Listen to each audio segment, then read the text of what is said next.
कंगना रनौत के बयान पर खूब हंगामा हो रहा है, खूब हंगामा हो रहा है। हरियाणा में चुनाव है और कंगना के बयान ने बीजेपी को बड़ा तनाव दे दिया है। नमस्कार, मैं हूं ज्ञानेंद्र तिवारी और आप देख रहे हैं विस्तार न्यूज पर आपका अपना शो सीधे मुद्दे की बात। सीधे मुद्दे की बात में हर दिन मैं आपको बताता हूं 1 घंटे में देश, मध्य प्रदेश, छत्तीसगढ़ में वो कौन सी खबर है जिसको देखना, समझना, जानना आपके लिए बहुत ज्यादा जरूरी है, ताकि दिन भर की खबर आप देखें और अपडेट हो जाए। और हाँ, जनहित की खबर, समझ रहे हैं आप, जनहित की खबर। सबसे पहले शुरुआत कंगना रनौत के बयान पर मचे सियासी बवाल की करेंगे, क्योंकि किसान प्रभावित हो रहे हैं, क्योंकि किसान दुखी हो रहे हैं। लगातार बोल रही हैं कंगना रनौत, कल कृषि कानून वापस लागू करने की बात कही, बवाल मचा तो आज सफाई दे दी और कहा अपने शब्द वापस ले लो। लेकिन चुनाव में कितना बड़ा मुद्दा बन गया, विस्तार से बताएंगे, जुड़े रहिएगा, सब कुछ दिखाएंगे। दूसरी खबर में बात करेंगे मध्य प्रदेश के ग्वालियर के अमेठी यूनिवर्सिटी में एक छात्र पढ़ रहा था, मौत हो गई है। छात्र को डेंगू हो गया था और छात्र अपने इलाज के लिए छुट्टी मांग रहा था, छुट्टी नहीं मिली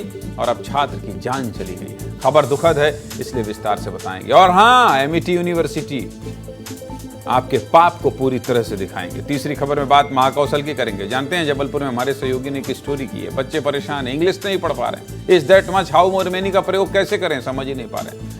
क्यों नहीं इंग्लिश पढ़ पा रहे हैं जानते हैं? क्योंकि इंग्लिश के टीचर ही नहीं। विस्तार से बात करेंगे, सब कुछ दिखाएंगे। चौथी खबर में आपको शहडोल से आई एक तस्वीर दिखाएंगे। स्कूल जाने वाले बच्चे परेशान हैं, पक्का रास्ता नहीं है, एक एक तस्वीर दिखाएंगे। पांचवी खबर में आपको छत्तीसगढ़ के धमतरी से आई एक खबर दिखाएंगे। महानदी पर बना करोड़ों की लागत का पुल टूट गया, 70,000 से ज्यादा लोग फंसे हुए हैं, जान खतरे में डालकर आने जाने को मजबूर हैं। और ये सब क्यों हो रहा है जानते हैं? क्योंकि रेत उत्खनन इतना ज्यादा हो गया कि पुल धंस गया। लोग परेशान हैं, इसलिए दिखाना जरूरी है। मौके से दिखाएंगे हर एक तस्वीर। छठवीं खबर में बात मुख्यमंत्री विष्णुदेव साय के झारखंड दौरे की करेंगे। झारखंड में चुनाव है तो छत्तीसगढ़ बीजेपी के नेता भी लगातार दौरा कर रहे हैं। सातवीं खबर में आपको गरियाबंदी में खबर दिखाने के बाद हुए असर की तस्वीर दिखाएंगे। ट्रक वाली खबर याद है, गांव वालों ने अनाज से भरा ट्रक रोक दिया था, खबर दिखाई तो क्या असर हुआ देखना चाहते हैं? जुड़े रहिएगा, सब कुछ दिखाएंगे। आठवीं खबर सुकून देने वाली है। कुछ दिन पहले एक खबर दिखाई थी, एक शख्स जमीन पर बैठकर इलाज कर रहा था। खबर दिखाई तो शख्स ने झोला छाप डॉक्टरी छोड़ दी और जोमेटो का झोला उठा लिया। अब मेहनत की कमाई से अपना घर चला रहा है। चलिए तो खबर की शुरुआत करते हैं। और सबसे पहली खबर क्या है? मोबाइल साइलेंट कर लूं, बहुत टूटू बज रहा है।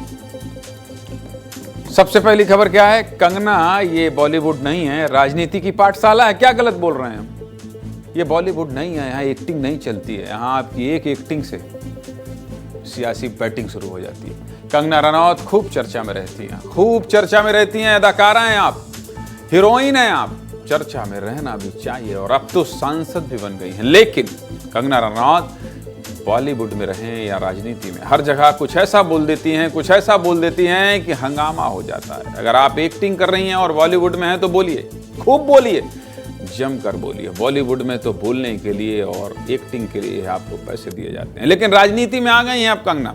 और राजनीति आसान नहीं है कंगना रनौत। आपके एक बयान से पूरी की पूरी राजनीतिक पिक्चर बदल जाती है। कंगना ने कृषि कानून को लेकर बयान दिया, खूब हंगामा मचा, खूब बवाल हुआ, जिसके बाद कंगना रनौत फिर से एक बयान जारी की और अब अपने बयान को वापस ले लिया है। आज कंगना को खूब सुनाएंगे, कंगना की हर तस्वीर दिखाएंगे, लेकिन सबसे पहले शुरुआत आज के बयान से करते हैं। सुना दीजिए कंगना ने पहले क्या बयान दिया था और अब सफाई में क्या कह रही हैं। और हाँ, कंगना रनौत, पार्टी की किरकिरी हो रही है आपके इन बयानों से। और आप पहले बयान देती हैं, उसके बाद आकर माफी मांगती हैं, इससे आपकी भी किरकिरी हो रही है। और हाँ, राजनीति की पाठशाला में का खा गा घा सीखने और समझने की खूब जरूरत है आपको। आपकी पार्टी की किरकिरी भी नहीं होगी और आके आपको दुखी मन से, बोझिल मन से माफी भी नहीं मांगना पड़ेगा। दिखाइए क्या कहा था पहले और सफाई में क्या कह रही है, उसके बाद आगे विस्तार से बात करेंगे।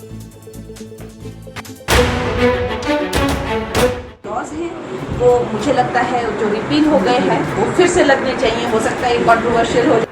पिछले बीते कुछ दिनों में मीडिया ने मुझसे फार्मर्स लॉ पे कुछ सवाल किए। मेरी इस बात से बहुत सारे लोग निराश हैं और डिसअपॉइंटेड हैं। मुझे ये बात भी ध्यान रखनी होगी कि मैं अब एक कलाकार नहीं, भारतीय जनता पार्टी की कार्यकर्ता हूँ और मेरे ओपिनियंस अपने नहीं होने चाहिए, वो पार्टी का स्टैंड होना चाहिए।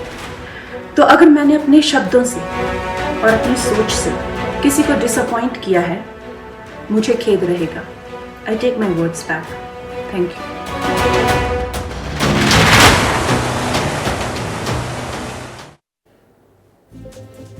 अब आप कलाकार हैं या कलाकारी कर रही हैं, ये आपको तय करना है। आपको ये बात जरूर ध्यान रखनी होगी कंगना जी कि अब आप एक कलाकार नहीं हैं, आप एक पार्टी की कार्यकर्ता हैं, और सिर्फ कार्यकर्ता ही नहीं, अब आप उसी पार्टी से सांसद भी हैं। और अब आपके ये बयान पार्टी को नुकसान पहुंचाने लगे हैं, बहुत नुकसान पहुंचाने लगे हैं। कंगना अक्सर किसानों को लेकर कुछ ऐसा बोल जाती हैं, कुछ ऐसा बोल जाती हैं कि हंगामा हो जाता है, पार्टी को इनके बयान से किनारा करना पड़ जाता है। सोचिए कितनी बेइज्जती वाली बात है, कितनी बेइज्जती होती होगी कि हमने कुछ कहा और पार्टी ने कहा वापस लो। ये बिल्कुल इस बयान के साथ हम नहीं। सोचिए, बाकायदा लेटर लिखकर कंगना को समझाना पड़ता है। एक महीने में कंगना ने किसानों को लेकर 2 ऐसे बयान दे दिए जिस पर खूब हंगामा हुआ। आज से ठीक 1 महीने पहले 25 अगस्त को कंगना ने किसान आंदोलन को लेकर खूब बोला, यहां तक कह दिया कि किसान आंदोलन हुए तो वहां पर लाशें लटकी थी, वहां रेप हो रहे थे। इस बयान पर भी खूब हंगामा हुआ। बवाल इतना बढ़ गया कि बीजेपी को चिट्ठी लिखकर कंगना को चेतावनी देनी पड़ी। अभी ये बवाल थमा भी नहीं था, इस बयान को 1 महीने भी नहीं हुए थे कि कंगना कल यानी 24 सितंबर को फिर से एक विवादित बयान दे दिया, कह दिया कृषि कानून को फिर से लागू करना चाहिए। अब इस बयान पर भी खूब हंगामा शुरू हो गया। सबसे पहले ये दोनों बयान आप सुन लीजिए, फिर आगे बात करेंगे। सुनाइए। अगर हमारे इतने शीर्ष नेतृत्व जो हमारे इतने सशक्त नहीं होते, यहाँ पे जो फार्मर्स प्रोटेस्ट हुए वहां पे लाशें लटकी थी, वहां पे रेप हो रहे थे, और जब वो किसानों के हितकारी बिल जो वापस लिए गए थे तो पूरा देश जो है वो चौंक गया था। और वो किसान आज भी वहां बैठे हुए हैं, उन्होंने कभी सोचा ही नहीं ये बिल वापस होगा। जो लॉज हैं वो मुझे लगता है जो रिपील हो गए हैं वो फिर से लगने चाहिए। हो सकता है कंट्रोवर्शियल हो जाए, लेकिन मुझे लगता है किसानों के हितकारी लॉज वापस आने चाहिए और किसानों को खुद इसकी डिमांड करनी चाहिए, और ताकि हमारे किसान भी जैसे बाकी जगहों पे समृद्धि हो रही है, हमारे किसान की समृद्धि में कोई ब्रेक ना लगे। बताइए, खुद ही कह रही हैं कि मैं बोल रही हूं इस पर विवाद भी हो सकता, तो काहे बोल रही हैं? जब जानती हैं कि विवाद हो सकता है तो क्यों बोलना? बताइए क्यों बोलना? हो गया बवाल, खूब बवाल हो गया। बीजेपी नाराज हो गई, एनडीए की सहयोगी पार्टियां गुस्से में, कांग्रेस को बैठे बिठाए हरियाणा चुनाव में एक बड़ा मुद्दा मिल गया, और पंजाब में तो अकाली दल ने कंगना को बीजेपी से बाहर निकालने तक की बात कह दी है। आप कह रही थी हंगामा हो सकता है, हो गया हंगामा, भारी हंगामा हो गया। कंगना रनौत, सुना दीजिए भाई कितनी कंट्रोवर्सी हो रही है, सुनाइए। लॉज हैं वो मुझे लगता है जो रिपील हो गए हैं वो फिर से लगने चाहिए। हो सकता है कंट्रोवर्शियल हो जाए। ये बीजेपी के जो लोग होते हैं ये आइडियाज को टेस्ट करते रहते हैं, किसी से कहते हैं कि आप ये आइडिया पब्लिक में रखिए और फिर रिएक्शन देखते हैं। यही हुआ है। देश में कोई ताकत नहीं जो 3 कानूनों को लागू करके दिखाए। यार कुछ लोगों को ना आदतन हो जाती है कि मैंने कंट्रोवर्सी खड़ी करनी, बीजेपी वाले उसका रोजाना फायदा उठाते हैं। उनकी मंशा है कि तीनों कानून वापस आए, ऐसा बटन दबाना दोबारा ये तीनों कानूनों की बात ना करें। ये हम कंगना रनौत के बयान से न सिर्फ असहमति रखते हैं बल्कि इसका विरोध करते हैं। मैं बिल्कुल स्पष्टता से कहना चाहता हूं, ये बयान कंगना रनौत जी का व्यक्तिगत बयान है कि मुझे नहीं लगता कि किसी भी हर बयान पे कोई भी टिप्पणी करके उस कंट्रोवर्सी को बढ़ाने का कोई मकसद है। अगर मैंने अपने शब्दों से किसी को डिसअपॉइंट किया है, मुझे खेद रहेगा। I take my words back. आप अब राजनेता हैं, सांसद हैं, बहुत ध्यान रखना होगा आपको, बहुत ज्यादा ध्यान रखना होगा भाई। राजनीति बहुत आसान नहीं है कंगना रनौत जी। मानते हैं आप बहुत बड़ी एक्टर हैं और बहुत महंगी एक्टर भी हैं कंगना। एक फिल्म के लिए 20 से 22 करोड़ तक चार्ज करती हैं, लेकिन कंगना बॉलीवुड के लिए आउटसाइडर थी। मतलब कंगना ने अपना मुकाम खुद बनाया, इसकी इज्जत है बॉलीवुड में, और खूब नाम भी कमाया, इसकी भी इज्जत और पैसा भी कमाया। कंगना बहुत अच्छा बोलती हैं, बहुत अच्छी एक्टिंग करती हैं, माना बहुत बढ़िया एक्टिंग करती हैं, तारीफ कर देते हैं भाई आपकी एक्टिंग। कंगना अब सुर्खियों में है तो सोचा कंगना की हर तस्वीर दिखाई जाए। और ये सब क्यों दिखा रहा हूं? क्योंकि कंगना ने आज अपनी सफाई में ही कहा है, अब याद रखना होगा कि मैं अब सिर्फ कलाकार नहीं हूं। सही बात है, अब आपको जनता ने चुना है कंगना रनौत, एक पार्टी ने आपको टिकट दिया है और अब आपकी वजह से पार्टी को नुकसान हो रहा है, समझना तो पड़ेगा। हरियाणा में चुनाव है और हरियाणा में किसान निर्णायक भूमिका में है। ऐसे में कंगना का यह बयान हरियाणा में चुनावी मुद्दा बन गया है। यही वजह है कि राहुल गांधी, अरविंद केजरीवाल से लेकर लगभग विपक्षी पार्टियों ने इस बयान को लेकर बीजेपी पर सवाल उठाया है। और ऐसा नहीं है कि कंगना ने पहली बार किसानों को लेकर बोला है, सब कुछ देख लीजिए, विस्तार से देख लीजिए कि क्या क्या कब कब बोला है। कंगना ने 27 नवंबर 2020 को किसान आंदोलन को लेकर एक पोस्ट किया। इस पोस्ट में कंगना ने एक बुजुर्ग महिला को निशाना बनाया था और कहा था कि 100 रुपए लेकर ये प्रदर्शन करती है। इस बयान के बाद भी खूब हंगामा मचा था। इसके बाद कंगना ने फरवरी 2021 में भी किसान आंदोलन पर एक पोस्ट किया और कंगना ने आंदोलन कर रहे किसानों को आतंकवादी कह दिया था। कंगना के इस बयान पर भी खूब हंगामा हुआ, बवाल मचा। इसके बाद नवंबर 2021 में भी कंगना ने किसान आंदोलन कर रहे कुछ लोगों पर खालिस्तानी आतंकवादी होने का आरोप लगाया था। सुनते जाइएगा आप कि मामला कहां से कहां पहुंचा है। इसके बाद नवंबर 2021 में ही जब प्रधानमंत्री नरेंद्र मोदी ने 3 कृषि कानूनों को वापस लेने की घोषणा की तो कंगना ने इसे दुर्भाग्यपूर्ण बताया था और किसानों का आंदोलन जो चल रहा था उसे ही दोषी ठहराया था। यह बयान देती नहीं कंगना, किसान पहले से ही कंगना से बहुत नाराज थे। 2024 के लोकसभा चुनाव में कंगना को बीजेपी ने टिकट दिया और मंडी सीट से जीतकर कंगना संसद भी पहुंच गई। लेकिन कंगना और विवाद तो भाई साहब साथ साथ चलते हैं। ये तस्वीर देखिए, दिखाइए भाई। नवनिर्वाचित सांसद कंगना रनौत बीजेपी सांसदों की पहली बैठक में शामिल होने दिल्ली आ रही थी। तभी चंडीगढ़ एयरपोर्ट पर सुरक्षा में तैनात एक सीआईएसएफ की महिला कांस्टेबल ने कंगना रनौत को एक थप्पड़ मार दिया।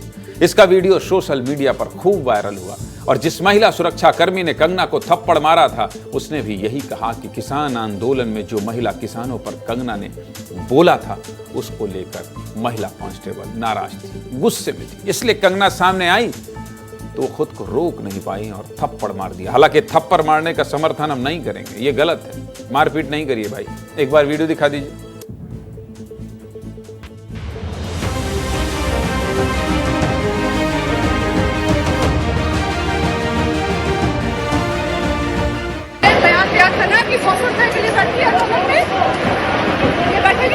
मेरी माँ बैठी थी उस टाइम जब इसने बयान दिया था।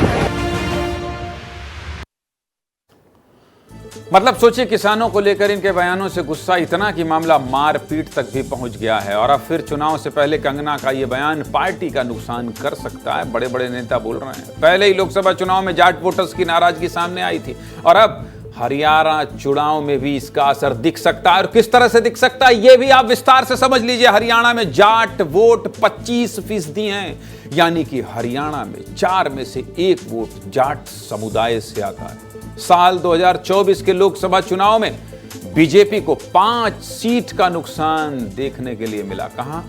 हरियाणा में। और अब हरियाणा में चुनाव है, उससे पहले किसानों पर बयान से नुकसान हो सकता है, क्योंकि हरियाणा में 25 लाख किसान हैं। कितने? 25 लाख किसान। सब कुछ ग्राफिक्स के जरिए ऐसा दिखा रहा हूं कि आप यहां बैठकर हरियाणा चुनाव का पूरा समीकरण समझ जाएंगे। ये विस्तार न्यूज है। 70% आबादी खेती से जुड़ी है। 70%। 90 सीटों में 35 सीटों पर किसान निर्णायक भूमिका में हैं, यानी किसान जो चाहेगा वही होगा। और उन किसानों को लेकर ठीक बात नहीं। जहां एक सीट की लड़ाई है वहां 35 सीटों पर किसान है। और किसानों को लेकर इस तरह की बयानबाजी बस इसीलिए कह रहा हूं, इस बार कंगना रनौत ने ज्यादा बोल दिया, बहुत ज्यादा बोल दिया। इतना ज्यादा आपको बोलना नहीं चाहिए। और इसका असर क्या होने वाला है इसके लिए मुझे दिल्ली चलना पड़ेगा। अमृत तिवारी खड़े हैं वहां, हरियाणा चुनाव की बारीकी को समझते हैं। हिमाचल से लेकर हरियाणा, पंजाब तो शादी ही कर लिए हैं। ये अमृत तिवारी हैं बलिया के और ब्याह किए हैं कहां? पंजाब में। ये पंजाब हरियाणा की राजनीति बहुत अच्छे से जानते हैं। मुस्कुराइए नहीं, हम सब वेद खोल देंगे। अभी फिलहाल ये बताइए कि कंगना रनौत के इस बयान के बाद हरियाणा में कितना तनाव हो गया है और किस तरह से बीजेपी को नुकसान हो सकता है। अमृत तिवारी, ज्ञानेंद्र जी, देखिए हरियाणा चुनाव के मद्देनजर अगर कंगना के बयान को देखें तो उनके बयान ने आग में घी नहीं बल्कि बारूद डालने का काम कर दिया है। और अब जो हरियाणा में पहले से ही बीजेपी जहां किसान आंदोलन के सेंटिमेंट तले बहुत ज़्यादा दबी हुई थी, अब वो और ज़्यादा रसातल में जाती हुई दिख रही है। गाँव देहातों में आप सोचिए ऐसी हालत हो गई, फतेहाबाद के जो प्रत्याशी बीजेपी के हैं उनको पहले ही जो है किसानों ने ट्रैक्टर से घेर लिया था, उनको रेस्क्यू करना पड़ा, पुलिस को निकालना पड़ा। इस कदर का विद्रोह जो है अंदरूनी इलाकों में देखा जा रहा है। अनिल विज बहुत बड़े नेता हैं अंबाला के, उनका घेराव हो गया। तो आप सोचिए कि जमीनी स्तर पे जो किसानों का सेंटीमेंट है वो सिर्फ किसान ही नहीं बल्कि जो आड़ती हैं, उनसे जुड़े और बिजनेस से जुड़े हुए लोग हैं वो भी इसके खिलाफ हैं। और कंगना ऑलरेडी और ज्यादा इसमें कहा जाए कि बारूद डालने का काम कर रही है। ऐसे में बीजेपी जो पहले से ही बैकफुट पे थी और पीछे जाती हुई दिखाई दे रही है। और कांग्रेस जो कि एक वहां मुख्य विपक्षी पार्टी है, प्रतिरोधी है, प्रतिद्वंदी है उनकी, वो इसको स्कोर करती हुई नजर आ रही है। और उसकी तरफ से साफ साफ उसके नेता हर रैली में यही कह रहे हैं कि देखिए ये 3 काले कानून को वापस लाएंगे, क्योंकि इनका यही एजेंडा है। और ये कंगना के जरिए टेस्ट कर रहे हैं कि आपके जो है पल्स कैसे काम कर रहे हैं। तो ये चीज देखने की बात है। अरविंद केजरीवाल भी हर रैली में जहां जहां आम आदमी पार्टी के नेताओं ने आज जहां जहां रैली की वो इसी बात को मुद्दा बनाया कि कांग्रेस के लोगों ने भी इसी बात को लेकर के मुद्दा बनाया। यानी कि आप देखिए कि जो बेल्ट जो कि बीजेपी का गढ़ होते थे, खासतौर पे जीटी करनाल रोड से सटे हुए जितने जिले हैं, सोनीपत है, करनाल है, आपको ये बता दें अंबाला है, उन सब रीजन में जहां बीजेपी मजबूत होती थी वहां भी बीजेपी को जो है बैकफुट पे आना पड़ रहा है, उनके नेताओं को विरोध का सामना करना पड़ रहा है। तो ये कुल मिलाकर अमृत जी, कुल मिलाकर विस्तार न्यूज ने जो विस्तार से रिपोर्ट दिखाई है और जिस तरह से हमने बताया है कि राहुल गांधी से लेकर अरविंद केजरीवाल और जेडीयू जो उनके अलायंस हैं, एनडीए के पार्टनर हैं, उनको भी आपत्ति है, ऐसे बयान नहीं देना चाहिए। और इसीलिए हम लिख रहे हैं, क्या लिख रहे हैं, ये बॉलीवुड नहीं है, राजनीति की पाठशाला है, कुछ दिन इस स्कूल में जाना पड़ेगा। बहुत शुक्रिया अमृत जी, बहुत शुक्रिया आपका तमाम बारीकियों को समझाने के लिए, बहुत बहुत धन्यवाद। चलिए आगे बढ़ते हैं। और आगे खबर कौन सी पता है आप? एमईटी यूनिवर्सिटी का पाप देखिए। पाप इसलिए कह रहा हूं मैं, क्योंकि एक बच्चे की मौत हो गई है। ग्वालियर की एमईटी यूनिवर्सिटी के एक छात्र की मौत हो गई है। क्यों मौत हो गई? क्योंकि छात्र को डेंगू हो गया था और कॉलेज वालों ने इलाज के लिए छुट्टी नहीं दी। अब अगर किसी बच्चे की मौत सिर्फ इसलिए हो जाती है क्योंकि कॉलेज वालों ने इलाज के लिए छुट्टी नहीं दी, तो बहुत दुखद खबर है और विस्तार न्यूज के लिए बहुत बड़ी खबर है। चलिए पूरी खबर बता देता हूं आपको। ग्वालियर की एमईटी यूनिवर्सिटी में आदित्य सिंह राजपूत बी फार्मा के फाइनल ईयर के स्टूडेंट थे। कुछ दिन पहले आदित्य की तबीयत खराब हुई। जांच कराने पर पता चला आदित्य को डेंगू हुआ है, लेकिन एमईटी यूनिवर्सिटी ने इलाज कराने के लिए छुट्टी नहीं दी। आदित्य भी अटेंडेंस शॉर्ट होने के डर से कॉलेज आता रहा। डेंगू होने के बावजूद आदित्य लगातार 6 दिन तक कॉलेज आता रहा और इलाज न मिल पाने के कारण जान चली गई, मौत हो गई। आदित्य के माँ बाप रोते हुए बिलख रहे हैं, अपने बेटे को जिंदा देखने के लिए तड़प रहे हैं। पुलिस का कहना है कि हम जांच करेंगे। यूनिवर्सिटी के वीसी कह रहे हैं हमारे यहाँ कोई मेडिकल लीव का प्रावधान नहीं है। पहले सुन लीजिए कि पुलिस और वीसी क्या कह रहे हैं, इसके बाद आगे बात करेंगे। सुनाइए। अमेठी यूनिवर्सिटी का छात्र बीमार होने के बाद इलाज हेतु भर्ती हुआ था, उसके बाद उसकी मौत हो गई। उसके बाद छात्रों और उसके साथियों ने वहां हंगामा किया, बताया कि कॉलेज प्रबंधन द्वारा उसको अवकाश नहीं दिया गया था। जो भी तथ्य आएंगे अभी जांच में लिया जाएंगे। यूनिवर्सिटी पीसीआई के रूल के हिसाब से चलती है। पीसीआई ने जो रूल बनाया हुआ है वो 80% अटेंडेंस फार्मासिस्ट के लिए बनाया हुआ है। मेडिकल लीव का कोई प्रावधान पहली बात तो है ही नहीं हमारे यहाँ पे। वीसी साहब कह रहे हैं कि मेडिकल लीव का कोई प्रावधान नहीं। अरे भाई तो बनाइए ना प्रावधान। कोई बीमार है आप उसको छुट्टी नहीं देंगे? छुट्टी दीजिए। एक बच्चे की जान चली जा रही है और आप कह रहे हैं कि लीव का प्रावधान नहीं है। अनुशासन अच्छी बात है, लेकिन आपके अनुशासन के चक्कर में अगर जान चली जाए तो नहीं चाहिए ऐसा अनुशासन। आपको बदलाव करना चाहिए। एमईटी यूनिवर्सिटी इतना बड़ा नाम है, मिडिल क्लास फैमिली के माँ बाप अपने बच्चों का एडमिशन कराने का सोच भी नहीं सकते हैं क्योंकि फीस इतनी ज़्यादा है। लाखों रुपए फीस लेने के बाद भी अगर हमारे बच्चों के स्वास्थ्य की जानकारी आपके पास नहीं है, आपको नहीं पता है कि हमारा बच्चा बीमार हो गया है और उसे इलाज की जरूरत है, तो आपसे घटिया मैनेजमेंट नहीं हो सकता। वीसी साहब ने यह भी कहा कि हमें पता ही नहीं था कि आदित्य बीमार है। सुन लीजिए। अभी ये हमें पता नहीं है बीमारी बढ़ रही थी या थी, कब से बढ़ रही थी, ये इसका हमें नहीं पता क्योंकि अगर ऐसी बात होती, इतना बीमार स्टूडेंट होता तो पिक्चर देखने कैसे जाता वो। यही मैं कह रहा हूँ कि उसके कैसे हुआ, क्यों हुआ, मुझे नहीं मालूम और ये यूनिवर्सिटी का किसी को भी मालूम हो नहीं सकता। आदित्य की मौत की खबर के बाद हमारे सहयोगी अनिल गौर भी अमेठी यूनिवर्सिटी पहुंचे। वीसी साहब जिस गैर जिम्मेदाराना रवैया से बोल रही है ठीक बात नहीं। किसी को कैसे पता चला, पिक्चर देखने कैसे जाता, जिसकी जिंदगी चली गई और आरोप ये लगा रहे हैं। आप ऐसे नहीं बोल सकते, ये लापरवाही है। यूनिवर्सिटी में छात्र बहुत गुस्से में थे। अनिल ने छात्रों से बात की और उनके मन की बात जाननी चाहिए। छात्रों का आरोप है कि बीमारी तो दूर की बात है, किसी छात्र के घर पर अगर किसी की मौत भी हो जाती है तब भी यूनिवर्सिटी वाले छुट्टी नहीं देते। ये छात्रों का आरोप है। अमेठी यूनिवर्सिटी के अंदर से हमारे सहयोगी अनिल गौर की रिपोर्ट देखिए। छात्रों से बातचीत की अनिल ने, दिखाइए।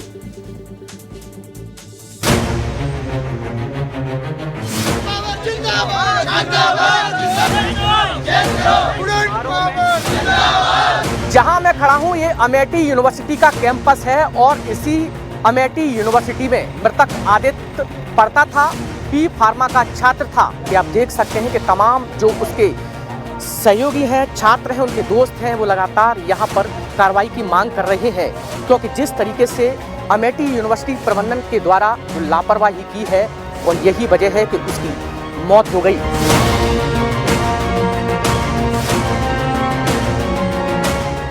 उसने मेडिकल लीव मांगी यहाँ पे एआईपी डिपार्टमेंट से आके, लेकिन किसी ने लीव नहीं दी। एचओआई मैम ने लीव देने से इनकार कर दिया। जब कॉलेज प्रशासन पहुँचता है तो हमारी एचओआई उन पर हंसती है उसके माँ बाप को देख। हमारी एचओआई मैडम जो हैं वो किसी की बात नहीं सुनती हैं, वो इमोशनलेस हैं, वो कभी भी बच्चों को अच्छे से ट्रीट करती ही नहीं है। वो सोचती हैं हम लोग बस एज स्टूडेंट नहीं, कीड़ा मकोड़े यहाँ पे हैं। मेडिकल लीव नहीं मिलती है यहाँ, किसी को भी मेडिकल लीव नहीं मिलती है।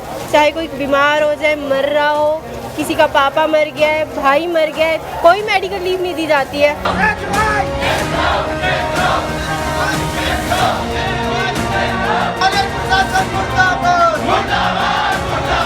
एक बच्चे के पापा एक्सपायर हो गए, तो उनसे बोला जाता है पापा ही मरे हैं ना, कॉलेज आया करो, अटेंडेंस देखा करो। और जिस बच्चे का पापा मरे थे उसको अटेंडेंस दिया गया, एग्जाम के टाइम अटेंडेंस काट दिया, उसको डिबार्ड हो गया। तो मैंने कहा दिखा ले, तो बोलता है भाई अभी अटेंडेंस अगर मैं दिखाने जाऊँगा तो मेरा जो अटेंडेंस है वो मैं डिबार्ड हो जाऊँगा, एग्जाम नहीं दे पाऊँगा। इस वजह से वो जा नहीं पाया और नहीं जा पाया। और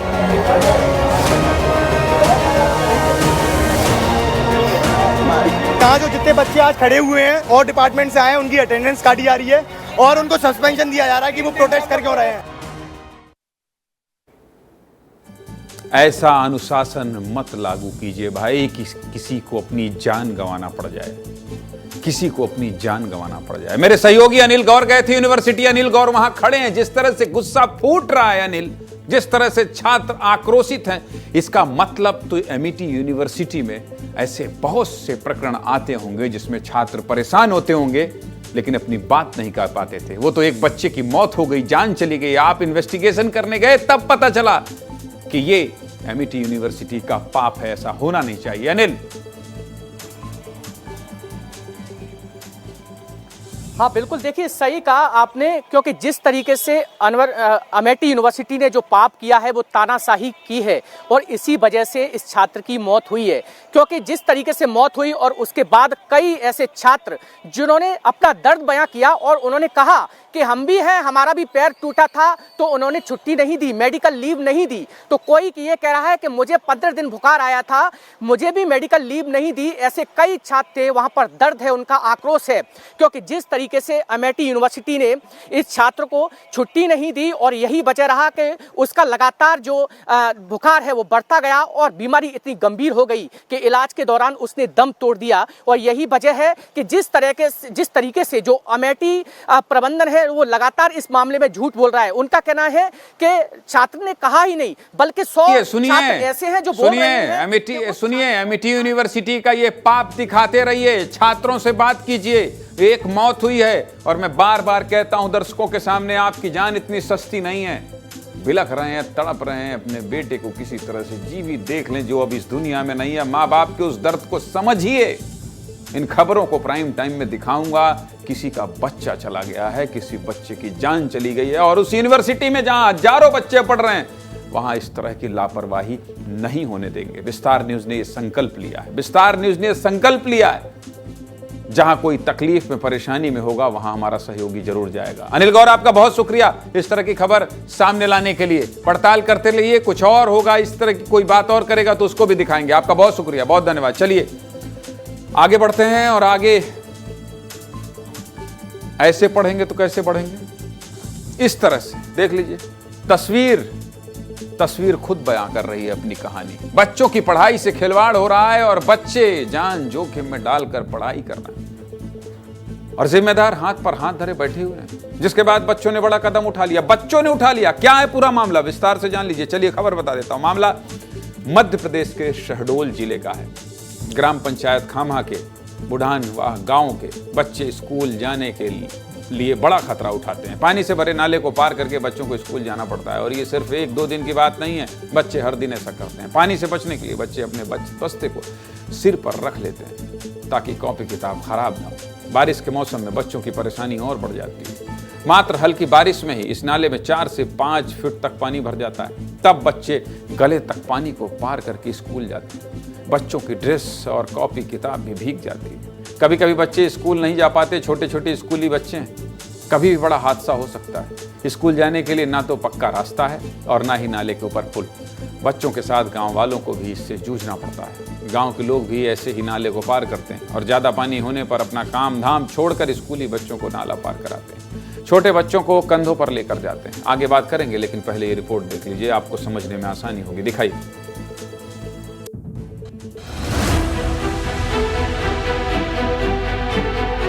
स्कूल जाते समय वहाँ शायद पानी आ जाए तो बाढ़ आ जाता है। इतना पानी में हम जा रहे हैं। रास्ता खराब था, पुल छोटा था तो उसमें पानी भर जाता तो वहाँ से पैर के जाते थे। हमारे गांव में सड़क नहीं है, वो इतना पानी में जा रहे हैं स्कूल। बहुत जगह बोले सरपंच सेक्रेटरी यहाँ सब जगह मतलब बोले थे, खाली लिखित नहीं दिए थे, कोई नहीं सुन रहे थे।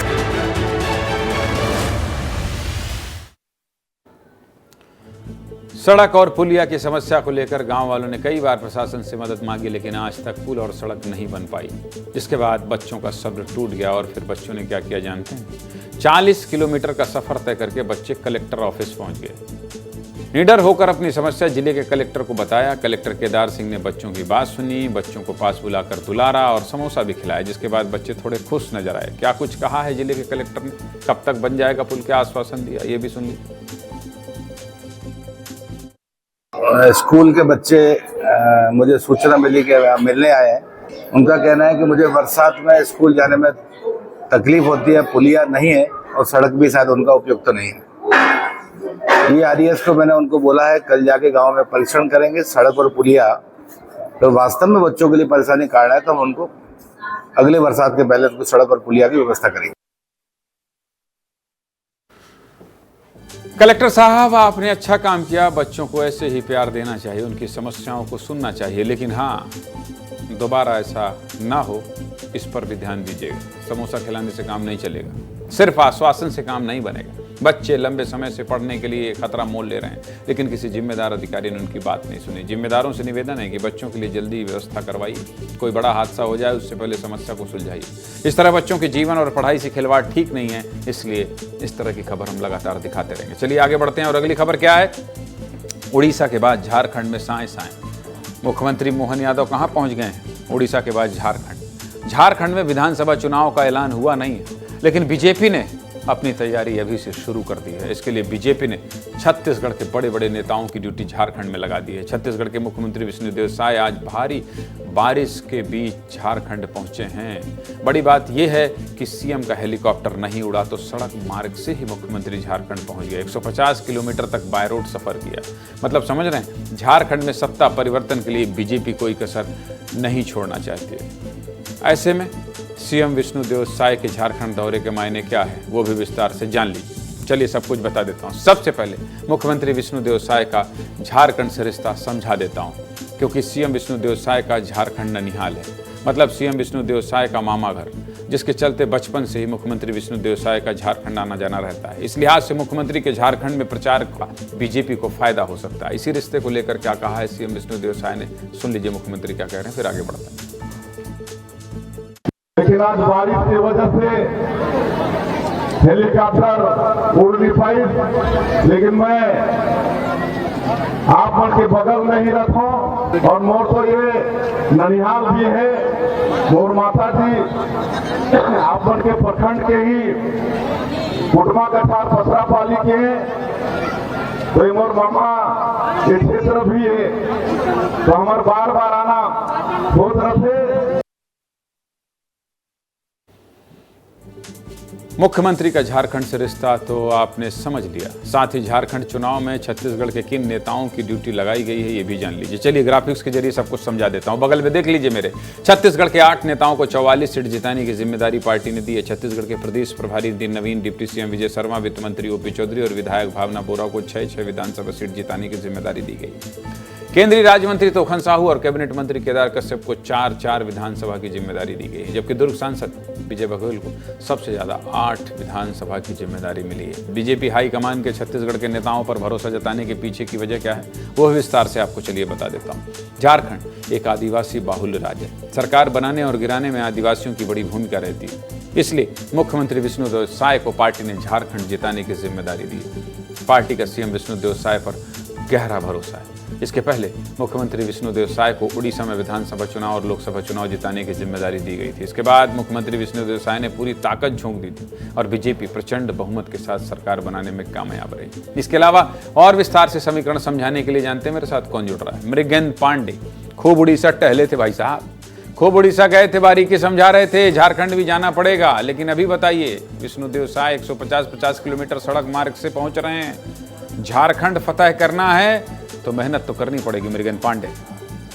जी जरूर, देखिए झारखंड में इस समय भाजपा की परिवर्तन यात्रा चल रही है, क्योंकि वहाँ जेएमएम की सरकार है और उस परिवर्तन यात्रा में विष्णुदेव साय पहुँचे हैं। और सबसे खास बात, जिस तरीके से छत्तीसगढ़ में महतारी वंदन योजना को लेकर बीजेपी आई थी, उसके फॉर्म भरवाई थी, ये विष्णुदेव साय गए हैं। परिवर्तन यात्रा 2-3 दिन में समाप्त होगी। उसके बाद उसी तर्ज पर झारखंड में गोगो वंदन योजना महिलाओं से जुड़ा है, उसका फॉर्म भरवाया जाएगा। पूरा छत्तीसगढ़ पैटर्न पे चुनाव लड़ने जा रही है बीजेपी, जिस तरीके से महिलाओं के फॉर्म भरवाए गए। दूसरा, ट्राइबल स्टेट है तो भगवान बिरसा मुंडा की 150वीं जयंती होने वाली है। उस लिहाज से अपने जो घोषणा पत्र है उसमें आदिवासी वर्ग के लिए बहुत सारी योजनाएं लाने जा रही है, जो योजनाएं छत्तीसगढ़ में लागू हैं। तो कुल मिलाकर चुनाव प्रचार से लेकर घोषणा पत्र तक में छत्तीसगढ़ के नेताओं की छत्तीसगढ़ में हुए काम की झलक जो है झारखंड के चुनाव में देखने को मिलेगा। इसके साथ ही छत्तीसगढ़ के बड़े बड़े नेताओं को वहां भेजा गया। अभी ओपी चौधरी 2 दिन बाद जाने वाले हैं, तोखन साहू 2 दिन पहले ही लौटे हैं। लगातार आप समझिए कि छत्तीसगढ़ के नेता झारखंड जा रहे हैं और अपने प्रभार वाले क्षेत्र में लगातार काम करके वापस आ रहे हैं। प्रभार वाले इलाके में प्रभाव दिखाने की कोशिश कर रहे हैं छत्तीसगढ़ के नेता। ठीक है मृगेंद्र भाई, आपका बहुत शुक्रिया। इसी तरह से नजर बनाए रखिए, आते जाते लोगों को पकड़ते रहिए और दिखाते और बताते रहिए। चलिए अगली खबर क्या है। खबर दिखाई तो गलत झोला छोड़ सही झोला उठा लिया। ये सड़क पर दुकान लगाए थे, जैसे सब्जी बेची जाती है ना, सब्जी बेचने के लिए लगाते हैं दुकान, वैसे दुकान लगाए थे। किस चीज की? दवाई, इलाज कर रहे थे। एक खबर दिखाई थी 29 अगस्त को। उस खबर ने एक शख्स को बदल दिया है। अब वो शख्स अच्छा काम करने लगा है। खबर क्या है पहले वो बता देता हूं, देख लीजिए। 2 विंडो में दिखाई है भाई। 29 अगस्त को हमने खबर दिखाई थी। चट्टी पर बैठकर एक झोला छाप डॉक्टर एक्सपर्ट बन रहा था, जमीन पर बैठकर लोगों का इलाज कर रहा था। गांव मोहल्ले में घूमकर इसी तरह बैठकर दवाई सुई सब करता था। मनोज नाम के इस शख्स का काला धंधा हमने विस्तार से दिखाया था और आज देखिए कितनी अच्छी तस्वीर आई।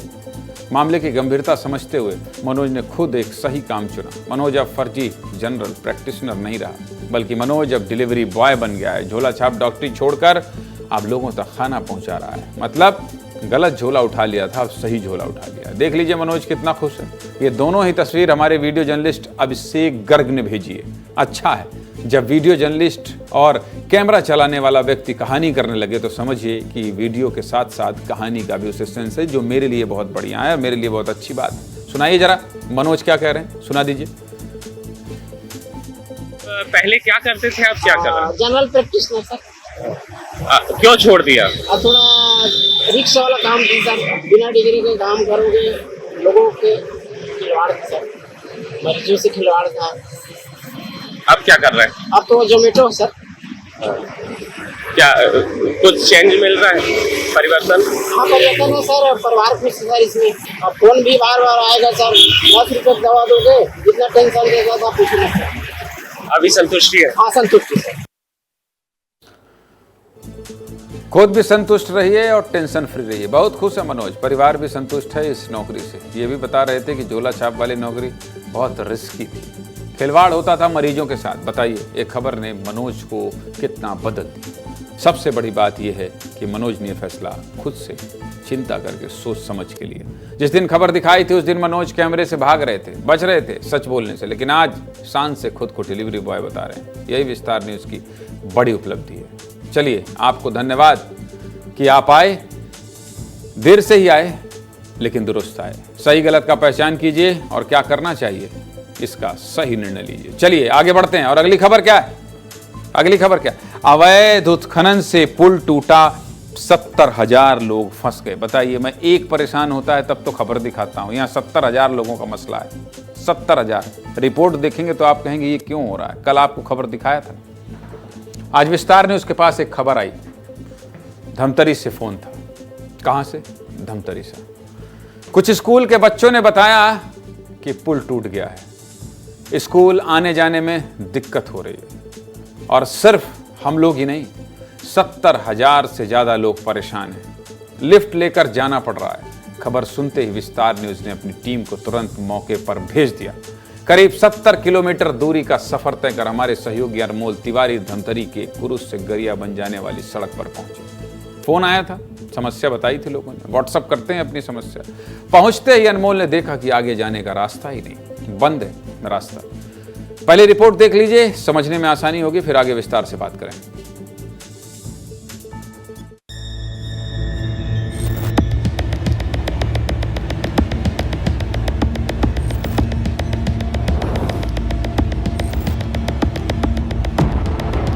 रास्ता बंद है। कुरूद से 10 किलोमीटर की दूरी पर स्थित महानदी के ऊपर बने मेघा पुल का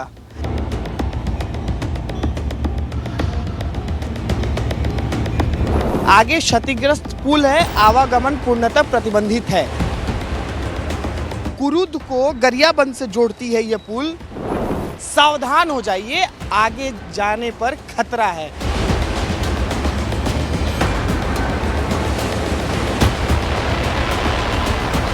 पुल के क्षतिग्रस्त होने से आम जनजीवन को बहुत तकलीफ हो रही है। किस तरीके से ये जो करोड़ों का पुल बना है वो जमीन में धंस गया है, इसकी तस्वीरें दिखाने में आपको वहां जा रहा हूं जहां पर ये पुल धंसा है।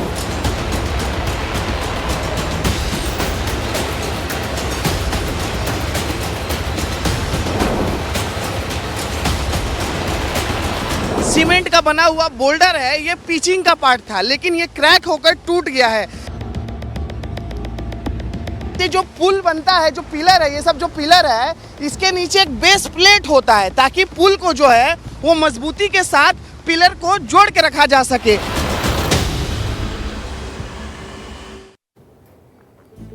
रास्ता बंद था, लेकिन हमारे सहयोगी उस रास्ते से होते हुए पुल के नीचे पहुंचे, नदी के तेज बहाव के बीच से गुजरे ताकि आप लोगों तक तस्वीर पहुंचा सके। जिस पुल के टूटने से 70,000 से 1 लाख तक लोग प्रभावित हैं, वो कहां टूटा है, कैसे टूटा है, पूरी तहकीकात करने विस्तार न्यूज़ की टीम मेगा पुल के नीचे पहुंच गई। मेगा पुल के नीचे पहुंचे तो हमारे सहयोगी अनमोल तिवारी ने क्या देखा पता है आपको? जानना चाहते हैं? देख लीजिए।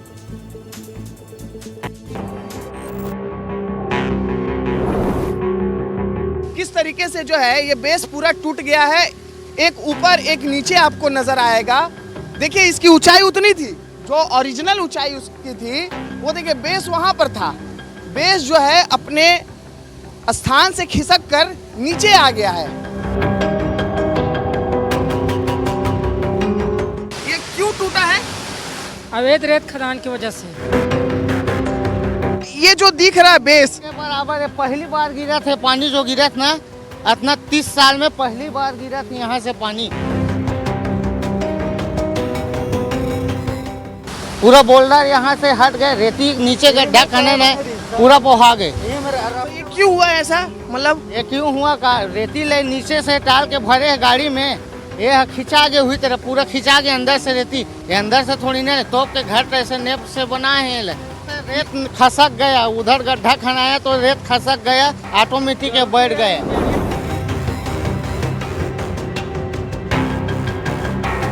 ये आप देखिए, ये पुल है, ये पुल दिखा, ऊपर पुल है, पुल के ये पिलर आपको नजर आ रहे होंगे और नीचे देखिए ये बेस है। लेकिन ये जो गहराई आप देख रहे हैं ना, जहां से पानी बह रहा है, ये पहले नहीं था। क्यों नहीं था? क्योंकि यहाँ पर रेत भरा हुआ था, ऊंचाई तक रेत थी। लेकिन उत्खनन इस तरीके से हुआ, अवैध उत्खनन इतना अंधाधुंध किया गया कि पूरा ये देखिए यहाँ पर गहराई हो गई है, 6 से 7 फीट जो है गहराई हो गई। तो हुआ क्या कि बेस जो बनाया हुआ है पुल, उसके नीचे से जो रेत भरा हुआ था, जो रेत यहाँ पर भरा हुआ था, वो रेत बाहर निकल गया, खिसक गया। इसकी वजह से जो पुल का बेस है वो खिसक गया, पुल का जो पिलर है वो भी खिसक गया।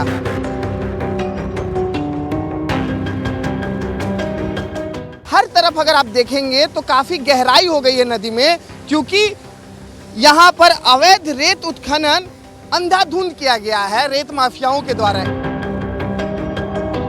दिखाइए किशोर, किस तरीके से जो है दरारें पड़ गई है नीचे। ये बहुत बड़ा पुल है और देखिए किस तरीके से जो है पुल का जो बेस है ये पूरा देखिए धंस गया है। धंसने की वजह से पुल का जो बेस था वो लगातार हो रहे रेत उत्खनन से हिल गया था। इतना हिल गया था कि भारी भरकम पुल ही धंस गया। जो अनमोल बता रहे थे वही मैं भी बता रहा हूं। गांव के लोग भी विस्तार न्यूज के साथ पुल के नीचे पहुंचे थे। बता रहे हैं महानदी में अवैध रेत उत्खनन से ऐसा हुआ है। सोचिए, इतना रेत निकाल लिए कि लगभग 1 किलोमीटर लंबा पुल ही धंस गया। पुल के 42 पिलर में से 18 पिलर धंस गए और 4 पिलर तो टूटकर धंस गए। और आपको पता है ये पुल करीब 30 साल पहले बना था, मतलब 1993 में, और इस पुल को बनाने में 7 साल का समय लगा था। और तब इस पुल को बनाने में 4 करोड़ 25 लाख लगा था। सोचिए, 30 साल पहले 4 करोड़ 25 लाख की लागत से ये पुल बना था। तब तो धमतरी मध्य प्रदेश का हिस्सा था। अब तो इस पुल को बनाना हुआ तो 50 करोड़ से कम लगेगा ही नहीं। अब मेगा पुल धंसने से लोग कितने परेशान हैं, रास्ते बंद है, रिपोर्ट देख लीजिए।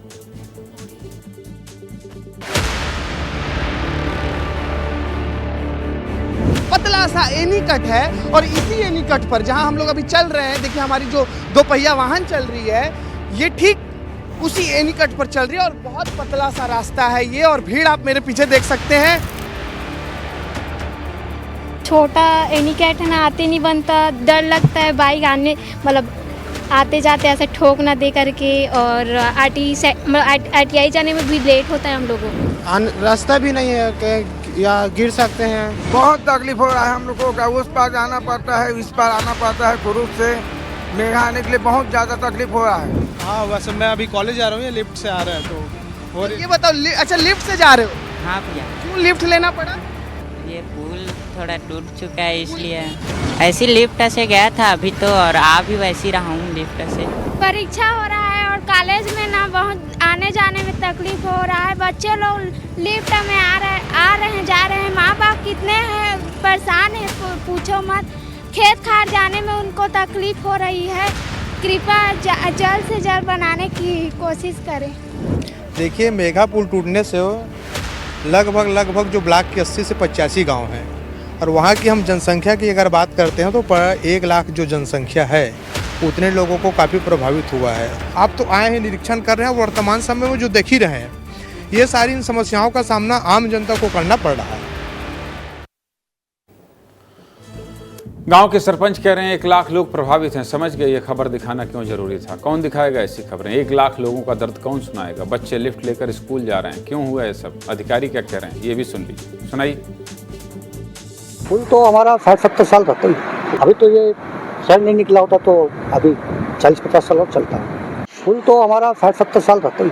अभी तो ये शहर नहीं निकला होता तो अभी 40-50 साल और चलता है। चीफ इंजीनियर कह रहे हैं पुल के बगल में रेत उत्खनन नहीं हुआ होता तो ये पुल और 50 साल चल जाता। तो अभी भी समय है, रोक दीजिए, पुल की मरम्मत कराइए। 1 लाख लोगों को ऐसे परेशान तो नहीं होने देंगे। जब तक इनकी समस्या का समाधान नहीं हो जाता दिखाते रहेंगे। कल हमारे सहयोगी जिला कलेक्टर के पास भी जाएंगे, जो भी अपडेट होगा दिखाएंगे, बताएंगे। चलिए आगे बढ़ते हैं, अगली खबर क्या है वो बता देते हैं आपको। विस्तार न्यूज़ ने खबर दिखाई, गांव वालों को अधिकार मिल गया, इलाज के लिए पैसे मिल गए। कल ही खबर दिखाया था, कल आपको खबर दिखाया था ना। 5 दिन से गरियाबंद में गांव वालों ने ट्रक को कब्जे में ले रखा था। पूरी खबर विस्तार से दिखाई थी। गांव वाले बहुत आक्रोश में थे। एक्सीडेंट के कारण ट्रैक्टर ड्राइवर घायल है। गांव वाले ट्रक संचालक से इलाज का खर्चा मांग रहे थे। आज खबर का असर हुआ है भाई। घटना के 6ठे दिन पहले तो पुलिस ने ट्रक चालक के खिलाफ मामला दर्ज किया, उसके बाद अधिकारियों ने गांव वालों से बातचीत की। राहत वाली खबर यही है कि ट्रांसपोर्टर इलाज का सारा खर्चा भरने वाला है। पूरी रिपोर्ट देख लीजिए, किसने क्या कहा है सब सुना लीजिए।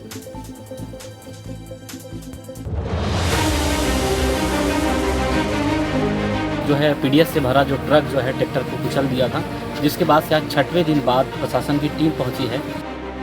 धन्यवाद कि विस्तार टीवी न्यूज़ द्वारा कल जो आपने आवाज़ उठाया, आपके आवाज़ को प्रशासन के तक पहुंचा और प्रशासन आज घटनास्थल पर पहुंचकर पहल किया है। दोनों पक्षों में सहमति बन गई है और इसके बाद जो खाद्यान्न ट्रक में है उसको संबंधित ग्राम पंचायत में पहुंचा दिया जाएगा। ट्रक चालक जो है कहीं न कहीं से लापरवाही किया था। डॉक्टर का जो मेमो है उसके आधार पर अपराध पंजीबद्ध कर लिया गया है। धन्यवाद। जो मांग रहे हैं वो दे दिया है। ट्रांसपोर्टर नहीं मांग रहा था ना, उनका एजेंट लोग मांग रहे थे। आपके न्यूज़ में आने के नाम से ही ये सब चीज़ हुआ और प्रशासन भी हरकत में आके इसको समाधान का रास्ता निकाले।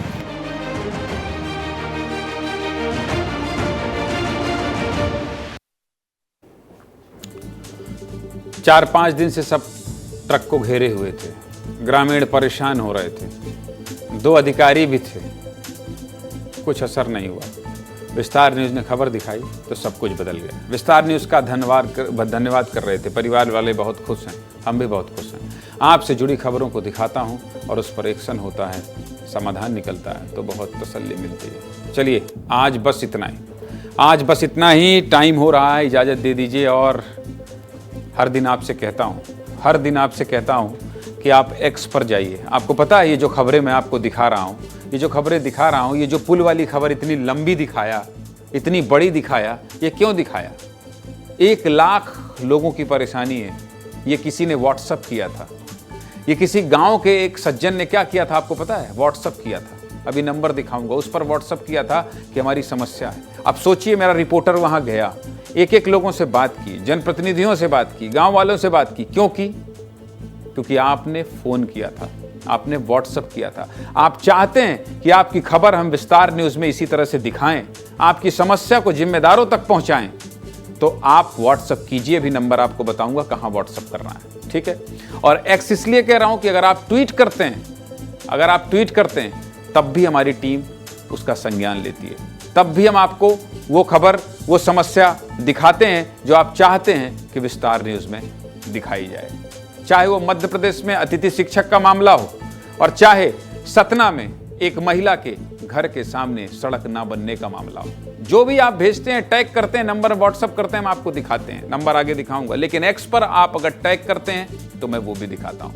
फेसबुक पर आप जाइए, मिलियंस लोग फेसबुक पर हमारी स्टोरी देख रहे हैं, हमारी कहानी देख रहे हैं। हम सभी प्लेटफॉर्म पर हैं, वहां जाइए। आप जाइए टाटा प्ले में जाइए, आप एयरटेल पर जाइए, डिजानिया में जाइए, जियो में जाइए, जहां आप जाना चाहते हैं विस्तार न्यूज़ आपको वहां दिखाई देगा। आप देख लीजिए। यूट्यूब पर जाइए, यूट्यूब पर जो खबर आप नहीं देख पा रहे हैं विस्तार न्यूज़ में 8 बजे, यूट्यूब पर जाइए, सर्च कीजिए, सब कुछ मिलेगा आपको, हर खबर। और इसके साथ ही इंस्टाग्राम में बहुत शॉर्टकट में आपको 1 मिनट में पूरी खबर बता देते हैं। इसीलिए आपसे कह रहा हूं, ये जो नंबर है ये बहुत महत्वपूर्ण नंबर है, इसको नोट कर लीजिए, 8282824982। इस पर आप व्हाट्सएप कर दीजिए, हम आपकी समस्या सीधे जिम्मेदारों तक पहुंचाएंगे। टाइम हो गया है, कितना हुआ देख लेता हूं, 8:50 हो गया। क्या बात, सही टाइम पर आज बुलेटिन खत्म कर रहा हूं।